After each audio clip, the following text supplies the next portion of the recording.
ഊട്ടുശാലയിലെ ഈശോ എങ്ങനെയാണ് ഒരുവന് മറ്റൊരാളെ മനോഹരമായി സ്നേഹിക്കാൻ സാധിക്കുക എന്ന് കാണിച്ചു തന്നു. ഗെത്സമനിയിലെ ഈശോ എന്റെയും നിന്റെയും ആശ്വാസത്തിന്റെ പ്രതീകമാണ്.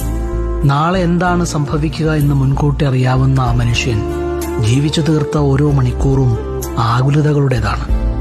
ഓടി ഒളിക്കാൻ ഇടമുണ്ടായിട്ടും മാലാഖവൃന്ദം കൂടെ ഉണ്ടായിട്ടും നാം കരുതി വെച്ച കയ്പനീര് അവിടുന്ന് ഏറ്റുവാങ്ങാൻ യാത്രയായത് കുർബാന എന്ന തന്റെ സ്നേഹത്തിന്റെ ഉടമ്പടി നൽകിയിട്ടാണ്.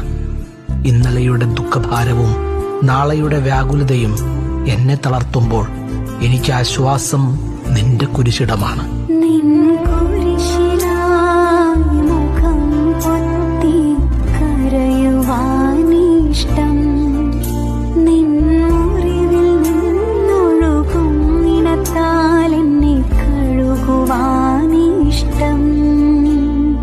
ചേർത്തു പിടി